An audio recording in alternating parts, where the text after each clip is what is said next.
Hello all, welcome back to our channel. So students చాలామంది 6th semester Telugu video అడుగుతున్నారు. So finally ఈరోజు చేస్తున్నాను. So చాలామందికి 5th సెమిస్టర్లో తెలుగు నేను చెప్పిన వీడియోస్ నచ్చినాయంట. లైక్ చాలా యూట్యూబ్ కమెంట్స్, మన ఛానల్ కమెంట్స్లో చూశాను. యాజ్ వెల్ యాజ్ సపరేట్గా కూడా నాకు చాలామంది అన్నారు. I'm really blessed for that. And 6th సెమిస్టర్లో ఈ వీడియోలో మోస్ట్లీ నేను అన్ని కవర్ చేసేస్తాను. మీరేం చేయాలంటే వీడియోని స్కిప్ చేయకుండా ఎండ్ వర్క్ చూడండి, ఓకేనా? సో ఇందులో నేను నా 6th సెమ్లో ఉన్నప్పుడైతే O గ్రేడ్ స్కోర్ చేసిన తెలుగులో.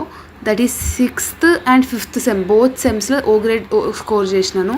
So whatever the tips I have followed ఈ వీడియోలో మీ అందరికీ డిస్కస్ చేస్తాను. బికాస్ చాలామంది సబ్జెక్ట్లో పాస్ అవ్వాలి అని ఉన్నది. మీరు పాస్ అవ్వడమే కాదు, గుడ్ మార్క్స్ అనేది A+ ఆర్ O గ్రేడ్ అనేది కూడా ఈజీగా స్కోర్ చేయొచ్చు, ఓకేనా? సో ఇందులో మోస్ట్లీ మీకు చాలా లెసన్స్ ఉంటాయి. లైక్ 14 లెసన్స్, అరౌండ్ 14 లెసన్స్ ఉంటాయి. సో ఏ లెసన్స్ ఇంపార్టెంట్, ఏవి ఎలా చదువుకోవాలి, అసలు ఇంపార్టెంట్ క్వశ్చన్స్ ఉంటాయా లేవా అనేది ఈ వీడియోలో డిస్కస్ చేద్దాం, ఓకేనా?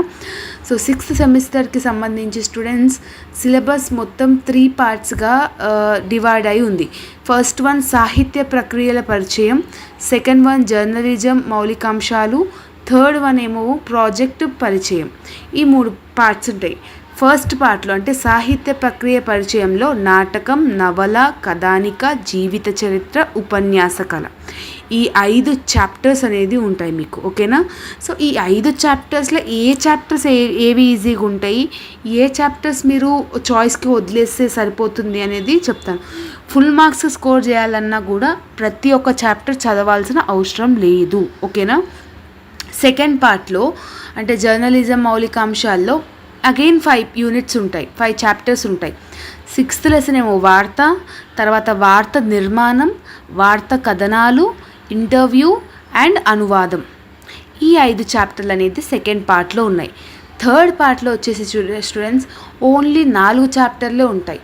ప్రాజెక్ట్, అధ్యయనం, పరికల్పన, నివేదిక, ఈ 4 చాప్టర్స్ ఉంటాయి. అంటే 5th సెమిస్టర్లో మీరు 15 లెసన్లు నేర్చుకోరు, కానీ 6th సెమిస్టర్లో మీరు ఓన్లీ 14 లెసన్లు ఉన్నాయన్నమాట, ఓకేనా? ఇప్పుడు క్వశ్చన్ పేపర్ ప్యాటర్న్ అనేది డిస్కస్ చేయడం జరుగుతుంది. లాస్ట్ ఇయర్ క్వశ్చన్ పేపర్ చూసినట్టయితే పార్ట్ ఏలో వాళ్ళు 1 to 6 క్వశ్చన్స్ ఇచ్చినారు.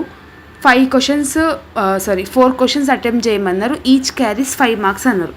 సో 4 క్వశ్చన్లు పార్ట్ ఏ నుంచి అటెంప్ట్ చేయాలి. ఒక్కొక్కటి 5 మార్కులు, మొత్తం 20 మార్కులు, ఓకేనా? ఫర్ 4 మార్క్స్ అంటే 4 మార్క్స్ మీరు అటెంప్ట్ చేసేటప్పుడు, 5 మార్క్స్ క్వశ్చన్స్ మీరు అటెంప్ట్ చేసేటప్పుడు మినిమం 1 పేజ్ అన్నా, లేదంటే సైడ్ బై సైడ్ 2 sides అన్న కంపల్సరీగా రాయాలి. పార్ట్ బి వచ్చేసరికి 7, 8, 9, 10 4 క్వశ్చన్లు మాత్రమే ఉంటాయి. 4కి 4 క్వశ్చన్లు అటెంప్ట్ చేయాలి. ఒక్కొక్కటి 15 మార్కులు, మొత్తం 60 మార్కులు. ప్రతి ఒక్క క్వశ్చన్లో మీకు ఇంటర్నల్ చాయిస్ అనేది ఉంటుంది. ఈజీ చాప్టర్స్ ఏమేమి ఉంటాయిరా అని అంటే, ఫస్ట్ నాటకం, నవల, కథానిక, వార్త నిర్మాణం, ఇంటర్వ్యూ, ప్రాజెక్ట్ అండ్ అధ్యయనం. ఇందులో కూడా నాటకం, నవల, వార్త, ప్రాజెక్ట్, అధ్యయనం, ఇంటర్వ్యూ, ఈ 6 లెసన్లు ఇంకా మోస్ట్ టాప్ 6 అనమాట. సో ఈ 6-8 లెసన్లు చదువుకుంటే ఫుల్ మార్క్స్ అన్న స్కోర్ చేయొచ్చు, ఈజీగా అన్న పాస్ అవ్వచ్చు. ఇప్పుడు ఒక్కొక్క లెసన్ నుంచి డీటెయిల్డ్గా నాటకం అంటే ఏంటి క్విక్గా నేను చెప్పేస్తాను, దాన్ని బట్టి మీరు చదువుకోండి. నాటకం నుంచి క్వశ్చన్ వచ్చింది అని అంటే ఎట్లాంటి క్వశ్చన్ వచ్చినా ఒకటే ఆన్సర్. ఎలాగైతే మీరు 5th సెమిస్టర్లో రాసినారో పద్యం నుంచి ఎట్లాంటి క్వశ్చన్ వచ్చినా ఒకటే ఆన్సర్ లాగా నాటకం నుంచి ఎట్లొచ్చినా అంటే, నాటకం అంటే ఏంది, నాటకం ఎట్లొచ్చింది, ఎక్కడ ఒరిజిన్ అయింది, అంటే ఎక్కడ స్టార్ట్ అయింది, ఈ నాటకం అంటే సమ్ టైప్ స్క్రిప్ట్ లాంటిది. ఇట్లాంటి స్క్రిప్ట్ వేసేటప్పుడు మనం ఏమేమి రూల్స్ అండ్ రెగ్యులేషన్స్ ఫాలో అవ్వాలి. కొంతమంది నాటకాలలో కొంత వేషధారణ వేస్తారు, అంటే డిఫరెంట్ లుక్స్ వేస్తారు. ఇప్పుడు రామాయణం ఒక నాటకం, రామాయణం అవన్నీ వేస్తారు కదా. సో నాటకం ఎట్లా వచ్చింది, ఎలా వచ్చింది, దాన్ని వేయాలంటే ఎట్లాంటి రూల్స్ అండ్ రెగ్యులేషన్స్ పాటించాలి అనేది మీరు తెలుగులో రాయాలి. కంపల్సరీ లాంగ్ క్వశ్చన్ వచ్చే ఛాన్స్ ఉంటుంది. ఐదర్ నాటకం నుంచి అయినా, నవల నుంచి అయినా కంపల్సరీ. నాటకం అయితే పక్కా వస్తుంది అనమాట. సో అట్లాంటి క్వశ్చన్ వచ్చినప్పుడు మినిమం 15 మార్కులకి 4 సైడ్లు రాయాలి.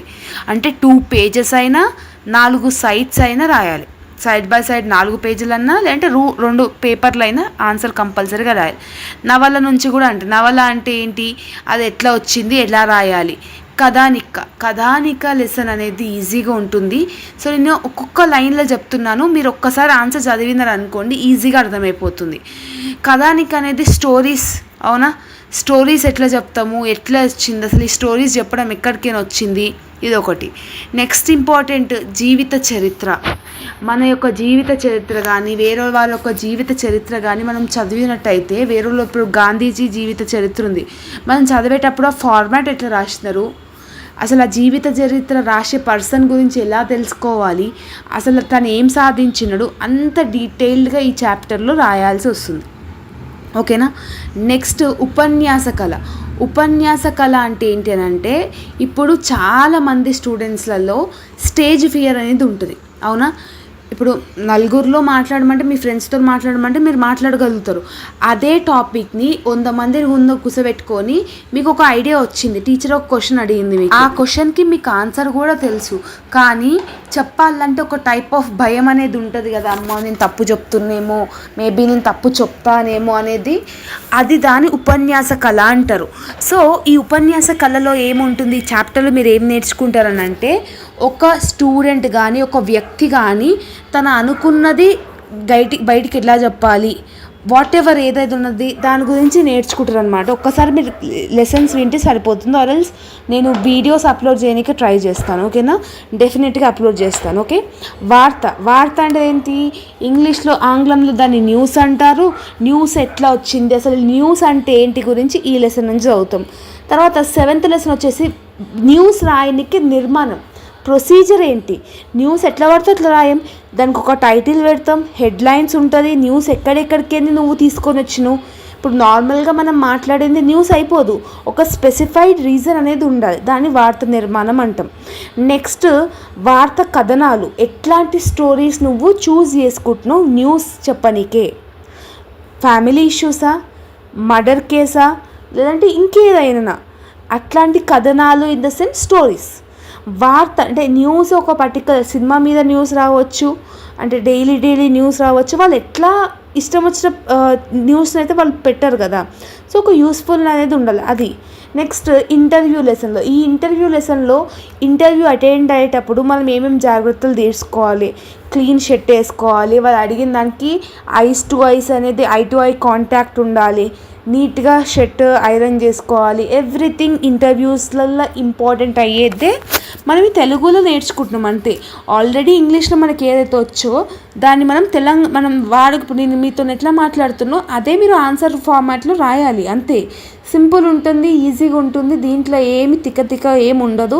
కొన్ని వర్డ్స్ అర్థం కాని వర్డ్స్ ఉంటాయి, ఆ అర్థం కాని వర్డ్స్ని మీరేమనుకుంటున్నారో దానికి ఇంకొక ఆల్టర్నేట్ వర్డ్స్ తీసుకొని రాసేసుకోవాలి, ఓకేనా. ఇప్పుడు అనువాదం లెసన్ ఉంది. అనువాదం ఇన్ ద సెన్స్ ట్రాన్స్లేట్ కదా, ఇప్పుడు ఇంగ్లీష్లో ఉన్నదాన్ని తెలుగులోకి ట్రాన్స్లేట్ చేయొచ్చు, తెలుగులో ఉన్నదాన్ని ఇంగ్లీష్లో ట్రాన్స్లేట్ చేయొచ్చు, అవునా, దాన్ని మనం అనువాదం అంటాం.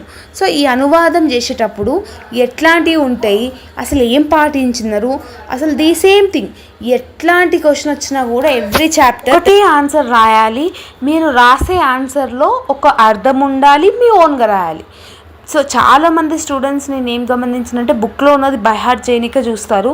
అది మనం 1st, 2nd, 3rd, 4th సెమిస్టర్లో చేయొచ్చు, కానీ ఈ 5th, 6th సెమిస్టర్లో మాత్రం చేయనికే ఛాన్స్ లేదు, ఓకేనా. నెక్స్ట్ మీకు ప్రాజెక్ట్ ఉంటుంది. ప్రాజెక్ట్లో డిఫరెంట్ టైప్స్ ఉంటుంది, ఇండోర్ ప్రాజెక్ట్ ఉంటుంది, అవుట్డోర్ ప్రాజెక్ట్ ఉంటుంది, కంపెనీ ప్రాజెక్ట్ ఉంటుంది. ఇట్లాంటి డిఫరెంట్ టైప్స్ ఆఫ్ ప్రాజెక్ట్స్ గురించి మీరు ఈ చాప్టర్లో నేర్చుకుంటారు. ఒక ప్రాజెక్ట్ చేయాలి అని అంటే, మీకు ఒక ప్రాజెక్ట్ నేను ఇచ్చినానంటే దాన్ని మీరు గూగుల్ చేసి రాస్తారు, అట్లా రాయద్దు. మీరు కరెక్ట్గా ఆ ఇన్సిడెంట్ అంటే ఏంటి అది దాని గురించి మొత్తం తెలుసుకొని రాయాలి. అట్లాంటి డీటెయిల్స్ గురించి ప్రాజెక్ట్ లెసన్లో నేర్చుకుంటారు. అండ్ నెక్స్ట్ వచ్చేసి అధ్యయనం అంటే ఏంటి, స్టడీ, చదవడం. ఆల్రెడీ మీరు ఈ టాపిక్ మీరు 5th సెమిస్టర్లో నేర్చుకునే ఉంటారు అధ్యయనం. ఒకవేళ అక్కడ నేర్చుకుని ఉంటే ఇక్కడ కూడా ఈజీ ఉంటుంది. నెక్స్ట్ పరికల్పన అంటే ఏంటంటే హైపోథసిస్, ప్రిడిక్షన్. ఫ్యూచర్లో మనం అంటే ఒక ప్రిడిక్షన్ ఉంటుంది కదా, ఇప్పుడు మన ఛానల్ ఈ జూన్ లోపల 50K సబ్స్క్రైబర్స్ అయిపోతుంది అంటుంది, దాని ఒక హైపోథసిస్, పరికల్పన అది. నెక్స్ట్ నివేదిక అంటే ఏంటంటే రిపోర్ట్. మొత్తం కేసు అంతా చూసినాక, వీడియో అంతా చూసినాక ఒక కంక్లూజన్ పాయింట్ ఆఫ్ టైం లాగా ఓకేనా. ఆ కంక్లూజన్ నివేదికలోనే మీరు ఎక్కడెక్కడ నుంచి రిఫరెన్స్ తీసుకున్నారు, ఎట్లాంటి ఎన్ని డేస్ పట్టింది, ఎట్లాంటి రిసోర్సెస్ యూజ్ చేస్తారు, ఎగ్జాంపుల్స్ ఏంటి, అన్నీ ఈ నివేదికలో మనం ఉంటుంది. ఇప్పుడు మనం ఒక థింగ్ చేసినామంటే దానికి ఒక రిపోర్ట్ రైటింగ్ అనేది రాస్తాం కదా. సో రిపోర్ట్ అంటే ఏంటి, ఇన్ ద సెన్స్ తెలుగులో నివేదిక అని అర్థం. సో ఇట్లాంటి లెసన్స్ అనేది మీకు ఉన్నాయి. ఏంటి అక్క ఇంపార్టెంట్ క్వశ్చన్స్ చూపిస్తలేదు అని అంటే, ఇంపార్టెంట్ క్వశ్చన్స్ అంటే ఏమి ఉండయిరా. 6th సెమ్లో 5th సెమ్లో ఇంపార్టెంట్ అంటే నేను ఎప్పుడు ఎక్కడ ఇయ్యలే. నేనేమన్నా ఎట్లాంటి క్వశ్చన్ వచ్చినా ఒకటే ఆన్సర్ రాయాలి. మీరు ఆ టాపిక్ని అర్థం చేసుకోవాలి. నాటకం అంటే ఏంది, నాటకం అంటే ఇది ఇది ఇది ఇది ఇవన్నీ పాయింట్స్ మీరు మెన్షన్ చేయాలి, కీ పాయింట్స్ ఇవన్నీ. సో ఇది ఇంపార్టెంట్ క్వశ్చన్స్ ఇవ్వడం ఇన్ ద సెన్స్ 1 సెకండ్ కాదు, అవి వేస్ట్ ఆఫ్ టైం. ఓకేనా. మెటీరియల్ కింద చూసి నేను ఇవ్వచ్చు ఇంపార్టెంట్ క్వశ్చన్స్, బట్ లాంగ్వేజెస్లో అలా కాదు. లాంగ్వేజెస్లో ఏంటి అని అంటే మీరు టెక్నిక్స్ వాడాలి. టెక్నిక్స్ వాడితే డెఫినెట్గా మీరు ఓ గ్రేడ్ స్కోర్ చేస్తారు. ఓ గ్రేడ్ వద్దు మాకు పాసింగ్ మార్క్స్ చాలనుకున్నా కూడా ఈజీగా పాస్ అయిపోతారు. నేను చెప్పిన టిప్స్ అండ్ ట్రిక్స్ అని ఫాలో అవుతాయి. ఓకేనా. సో 4 పేపర్లు ఏమో లాంగ్ ఆన్సర్కి, 2 సైడ్స్ ఏమో షార్ట్ ఆన్సర్కి రాయండి. ఇది నేను ఈ తెలుగులో. సో ఎందుకు ఇంత లేట్ అవుతుందని అంటే, నేను వీడియో చేసి అప్లోడ్ చేయడం ఒక హాఫ్ అన్ అవర్ పని నాకు. కానీ నేను అలా అప్లోడ్ చేయను. నేను ఏదైతే వీడియో అప్లోడ్ చేస్తున్నా దాన్ని 1000 మంది చూస్తారు. ఓకేనా. చాలామంది జాబ్ చేసే వాళ్ళు చూస్తారు. సో వీడియోస్ని డిలేడ్ అవుతున్నది అని అంటే నేను అనాలిసిస్ చేయాలి. ఒక వీడియో మన ఛానల్లో అప్లోడ్ అవుతుందంటే దానికి నేను హార్డ్లీ ఒక 1 అవర్ అయినా టైం స్పెండ్ చేస్తాను ఆ పర్టికులర్ సబ్జెక్ట్ మీద. దెన్ ఓన్లీ మీకు అట్లనే క్వశ్చన్ పేపర్లో క్వశ్చన్స్ అనేది వస్తున్నాయి. అంతేగాని నాకు ఏం క్వశ్చన్ పేపర్ తెలిసి కాదు, మీరు ఎక్కువ రాసేస్తున్నారని కాదు. ఓకేనా. అనాలిసిస్ చేసి అప్లోడ్ చేయాలి. సో నాకేంటంటే ఎవ్రీ స్టూడెంట్కి అంత టైం ఉండదు డెప్త్గా చదువుకోనికే. సో వాళ్ళకి ఈజీ వేలో ఉండాలని చెప్పేసి ఇట్లాంటి వీడియోస్ చేయడం జరుగుతుంది. ఓకేనా. సో బట్ నాకు ఒక థింక్ చేయండి, ఒకవేళ ఈ వీడియో మీకు ఈజీగా అర్థమైంది, అక్క తెలుగు సబ్జెక్ట్ మీద ఫియర్ పోయింది, నాకు భయం పోయింది అని అంటే కమెంట్ చేయండి. డెఫినెట్గా I feel very much happy. Because నాకు లిటరలీ చాలామంది స్టూడెంట్స్ పర్సనల్గా తెలుసు. వాళ్ళు ఏంటంటే జాబ్ చేస్తూ ఎగ్జామ్స్కి ఒక 10-15 డేస్ ముందు లీవ్ తీసుకొని చదివేటోళ్ళు. సో వాళ్ళకి మన ఛానల్లో ఉన్న వీడియోస్ ఈజీగా అండర్స్టాండ్ అవ్వాలని చెప్పే ఒక ఇంటెన్షన్తోనే నేను వీడియోస్ అనేది చేస్తున్నాం. Actually I have no time to do videos, but మీకోసం అంటే కొంతమంది స్టూడెంట్స్ ఉంటారు, మన సబ్స్క్రైబర్స్ ఉంటారు, వాళ్ళ కోసం మాత్రమే ఇట్లాంటి వీడియోస్ అనేది చేస్తున్నాను. ఓకేనా. సో ఐ హోప్ దట్ మీకు ఈజీగా అర్థమైందని అనుకుంటున్నాను. మీకు ఎట్లాంటి డౌట్స్ ఉన్నా కూడా మీరు కమెంట్ సెక్షన్లో కమెంట్ చేయండి. See you all the next video. Bye students.